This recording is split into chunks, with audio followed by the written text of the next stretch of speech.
A questão sobre se os espíritos podem ou não interferir no mundo material sempre levantou muita polêmica nos meios religiosos. O espiritismo reuniu seus postulados uma série de estudos e comprovações que apoiam essa tese. Como demonstra a doutrina espírita, os espíritos nada mais são do que as pessoas como nós, chamadas de encarnadas por estarem durante a encarnação vivas, que depois de passarem pela morte do corpo físico continuaram vivas no plano espiritual, passaram a ser chamadas de desencarnadas, pois seus espíritos vivem agora sem o corpo físico.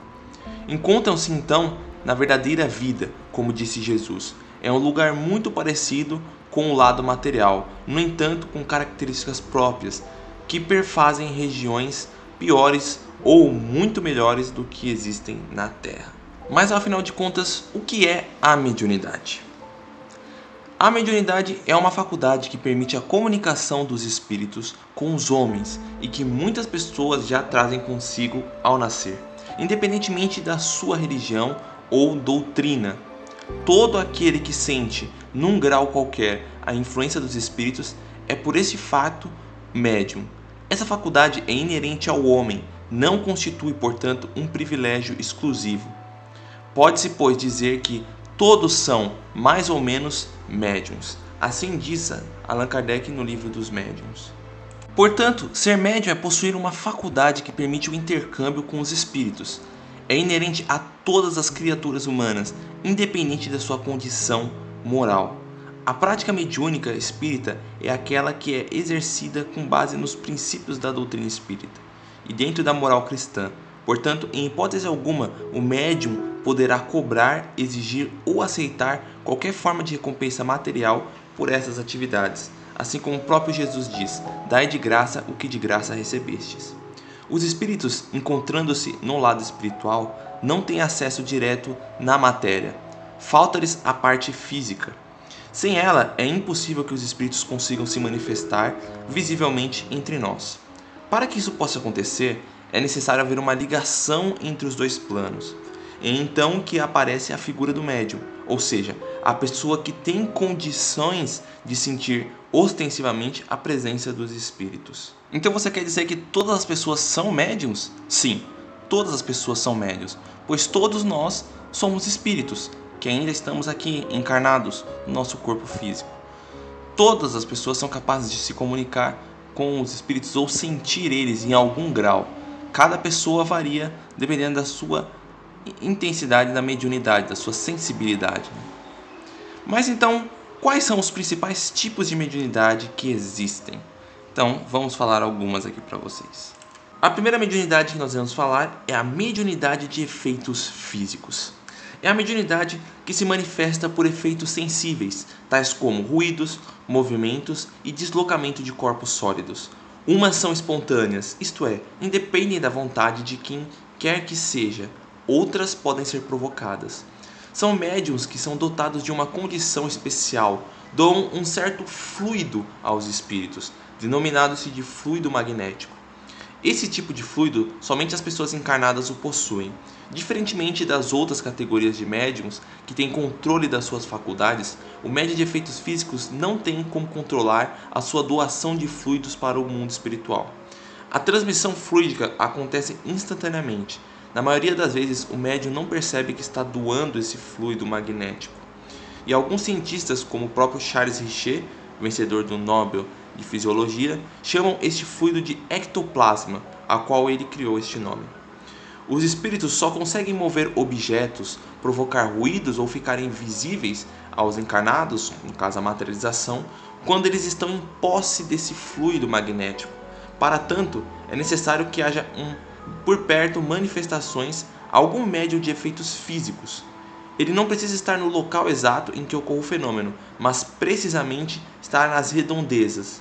Os espíritos podem perceber aqueles que têm essa condição de doadores, aproveitando-se disso. Porém, esses médiums são raros, o que dificulta a ocorrência dos efeitos físicos, onde os espíritos, eles basicamente usam esse fluido que o médium libera para poderem interagir com o mundo físico. Então, por exemplo, eles querem movimentar um vaso. Eles utilizam esse fluido que o médium libera envolvem o vaso com esse fluido e assim conseguem movimentá-lo, como um intermédio entre o plano espiritual, um fluido que seja intermediário entre o plano espiritual e o plano físico. Assim eles conseguem interagir com o plano físico. Fenômenos de efeitos físicos são muito conhecidos, principalmente pelo movimento de objetos. Então, poltergeists também que acontecem, as luzes acenderem, apagarem, as mesas girarem, cadeiras subirem, mesas girarem. Eram muito conhecidos por conta desses fenômenos. A segunda mediunidade são os médiuns sensitivos ou impressionáveis. São pessoas suscetíveis de sentirem a presença dos espíritos por uma vaga impressão. Esta faculdade se desenvolve pelo hábito e pode adquirir tal sutileza que aquele que a possui reconhece pela impressão que experimenta não só a natureza boa ou má do espírito que se aproxima, mas até a sua individualidade. Então são médiuns que conseguem sentir de forma conseguem sentir de uma vaga impressão os espíritos ao redor deles. Conseguem sentir se há um espírito em algum ambiente e sentem se a energia desse espírito é boa ou ruim. Sentem frio, tristeza e até mudanças de sentimento instantâneas. Médiuns audientes ou clareaudientes é o terceiro tipo. Esses casos, os médiuns ouvem a voz dos espíritos. O fenômeno manifesta-se algumas vezes como uma voz interior que se faz ouvir no foro íntimo. Outras vezes, dá-se como uma voz exterior, clara e distinta, semelhante à de uma pessoa viva. Os médiuns audientes podem assim estabelecer conversação com os espíritos. E as vozes vão sempre conseguem ouvir essas vozes na mente deles, né? Ou, dependendo do grau de sensibilidade, até realmente ouvir um diálogo mesmo do espírito, como fosse uma voz externa. Quarto tipo são os médiuns videntes ou clareaudientes. São dotados da faculdade de ver os espíritos. Cabe salientar que o médium não vê com os olhos, mas é a alma quem vê, e por isso é que eles tanto veem com os olhos fechados como com os olhos abertos. No caso, como eu já disse, todos nós somos espíritos que estamos encarnados, ou seja, no corpo físico. Então, como somos espíritos, somos capazes de enxergar não só com os olhos físicos, mas também com os olhos do espírito. E é assim que esses médiuns conseguem enxergar o plano espiritual, como se fosse uma lupa, a qual eles conseguem enxergar um outro plano. Médiuns psicofônicos. Nesse tipo, o médium serve como um instrumento pelo qual o espírito se comunica pela fala. Assim, há a acoplação do perispírito do espírito no comunicante, no perispírito do médium, permitindo assim que o espírito utilize o aparelho fonador do médium para fazer uso da fala. No caso, todas as pessoas possuem espírito, perispírito e o corpo físico. O perispírito nada mais é que um intermediário entre o corpo físico e o espírito. E basicamente o que acontece? Quando a pessoa desencarna, ela fica só com o perispírito, que seria um corpo espiritual onde o espírito se reveste. E o que o espírito faz quando é psicofonia? Ele envia um fluido, digamos assim, se comunica mentalmente com o espírito, se acopla ao espírito da pessoa que está ali encarnada e ele vai passando as informações para ela. Essa é a famosa incorporação. Na verdade, o espírito ele não vai entrar na pessoa, ele vai estar ao lado da pessoa e ele vai passando as informações dele mentalmente através desse fluido para a mente do médium, onde o médium começa a interagir, como se fosse uma marionete. Médiuns de cura. Este gênero de mediunidade consiste principalmente no dom que possuem certas pessoas de curar pelo simples toque, pelo olhar ou mesmo por um gesto, sem o concurso de qualquer medicação. Dir-se-á sem dúvida que isso nada mais é que o magnetismo. Evidentemente, o magnetismo ele desempenha aí um papel importante também. Porém, quando se cataloga que é uma mediunidade é quando vem um espírito amigo ali e está intervindo, né, ajudando. Então a pessoa ela estende as mãos, começa a usar essa mediunidade Por exemplo, uma pessoa se feriu, fez um corte na perna, a outra estende a mão sobre a perna e faz com que libere esse fluido na perna da outra pessoa, nessa energia, aonde consegue ir curando, regenerando os ferimentos. E geralmente, para ser mediunidade, é onde tem um concurso de outro espírito ali desencarnado. Um espírito desencarnado está ao lado dessa pessoa que está dando um passe, que nada mais é que esticar as mãos e liberar energia. E esse espírito, ele ajuda, ele vai gerando mais energia e auxiliando, misturando energia tanto do espírito como da pessoa para curar o ferimento. Também é possível realizar curas sem ser mediunidade, apenas de forma anímica. O que é isso?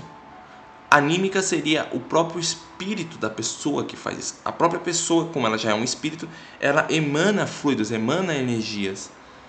E aí, por ela própria, sem ter a intervenção de algum outro espírito ajudando ela, ela cura a pessoa.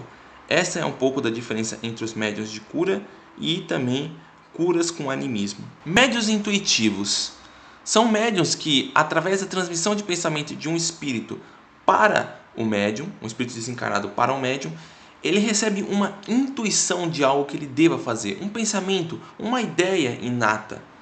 Por exemplo, se ele tiver dois caminhos, o caminho 1, o caminho 2, para seguir numa estrada, ele sente e tem uma intuição de que ele deveria ir para o caminho 1 ao invés do caminho 2. E ele vai para o caminho 2. E aí, o que aconteceria se ele fosse no caminho 2? Se ele fosse no caminho 2, ele seria assaltado, roubado. Então o espírito que está ali ao lado dele, ajudando ele, muitas vezes intui ele para que ele vá para o caminho número 1, para que ele não passe por algum perigo. Então as intuições acontecem dessa forma. Às vezes são palavras, às vezes são ideias, e às vezes são intuições de coisas que devemos fazer.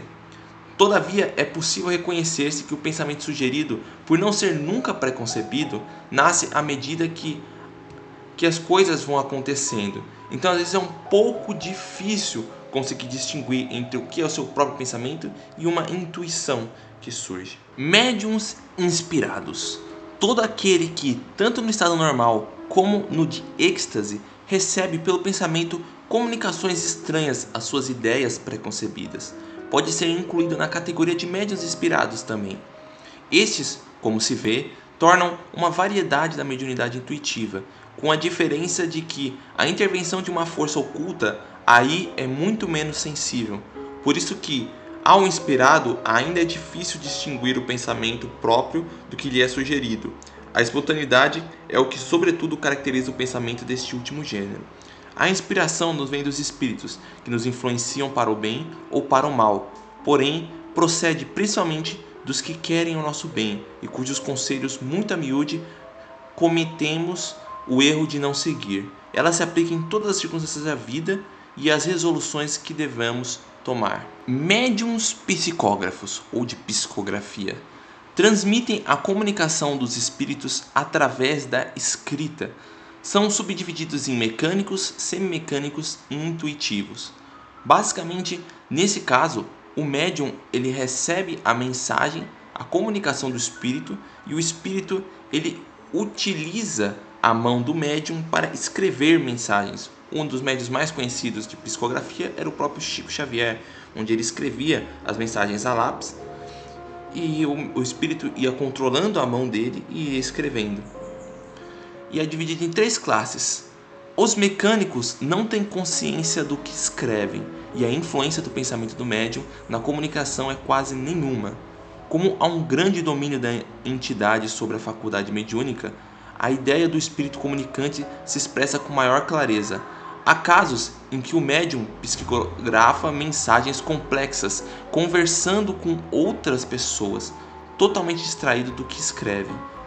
Então, basicamente, quando são mecânicas, o médium, o espírito passa a mensagem, controla o braço do médium e o espírito vai escrevendo através do médium as mensagens. Quando é semimecânico, a influência da entidade comunicante sobre as faculdades mediúnicas não é tão intensa, pois a comunicação sofre uma influência do pensamento do médium. Isso ocorre com a maioria dos médiuns de psicografia. O Chico Xavier era um caso de mediunidade mecânica, então ele escrevia e não era intuído para ele, tipo, não, ele não tinha influência, o braço dele era controlado sem ele ter consciência. Nesses outros casos, o médium ele já tem mais consciência do que está sendo escrito.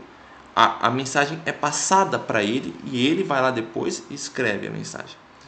E com relação aos intuitivos, os médiuns psicográficos intuitivos, que é a terceira classe, estes recebem a ideia do espírito comunicante e a interpretam, desenvolvendo-a com os recursos de suas próprias possibilidades morais e intelectuais. E por último temos os médiuns de pressentimento. O pressentimento é uma intuição vaga das coisas futuras. Algumas pessoas têm essa faculdade mais ou menos desenvolvida. Pode ser devida a uma espécie de dupla vista que lhes permite entrever as consequências das coisas atuais e a filiação dos acontecimentos. Mas muitas vezes também é resultado de comunicações ocultas, e sobretudo neste caso é o que se pode dar aos que delas são dotados pelo nome de médiuns de pressentimento, que constituem uma variedade dos médiuns inspirados. Nada mais são que alguns médiuns de pressentimento, eles acabam tendo a intervenção do espírito, passando uma visão para eles. Então, por exemplo, eles têm um pressentimento do futuro, um déjà vu. Então eles acabam, pode ser fora do corpo, um espírito passa para eles a informação, quando eles estão dormindo, né? Eles saem do corpo, a pessoa sai do corpo e o espírito amigo vai lá e passa uma visão para ela, ou consegue enxergar algum acontecimento que vai se acontecer no futuro. Esses são os médiuns de pressentimento. Obviamente, também é possível o médium ser uma pessoa normal, necessariamente sem usar a mediunidade, conseguir ter a visão do futuro, assim também como enxergar os espíritos. Porque nada mais são que a dupla vista, nada mais é que a vista do seu espírito. Então, todas as pessoas encarnadas, elas possuem um espírito. Elas são um espírito. E o corpo físico, né, esse corpo material, é apenas uma roupa que o espírito está vestindo. Então, quando elas começam a enxergar, assim como os médiuns videntes, começam a enxergar com os olhos do espírito, seria um efeito anímico, né? A pessoa está enxergando com os olhos do espírito e aí ela consegue ver, por exemplo, algum espírito que está na sala. Quando se torna a mediunidade, por exemplo, mediúnico, não mais anímico, é quando um espírito que está ao lado faz com que a pessoa consiga gerar energia nela e ela consiga fazer com que ela consiga enxergar com os olhos da alma, né? Com os olhos do espírito. Então, basicamente, tanto os médiuns que possuem a visão, como os médiuns de pressentimento, eles são basicamente só se tornam médiuns em si quando algum espírito externo passa para eles uma visão, passa para eles um pressentimento do futuro, né? Consegue gerar neles uma imagem mental sobre o que vai acontecer. E quando eles têm, por exemplo, uma visão, acesso à visão do ambiente, do plano espiritual, né?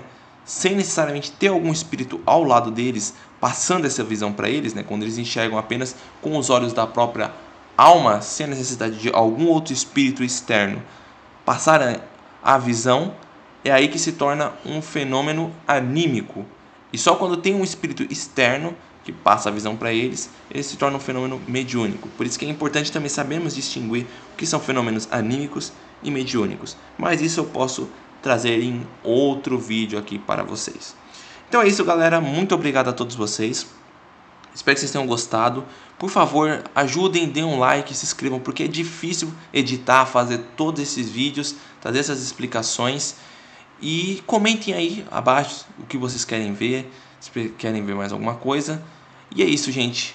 Muito obrigado a todos. Peço desculpas pelas demoras para gravar vídeos. E nós seguimos aqui. Muito obrigado a todos. Que Deus os abençoe. Tudo de bom sempre.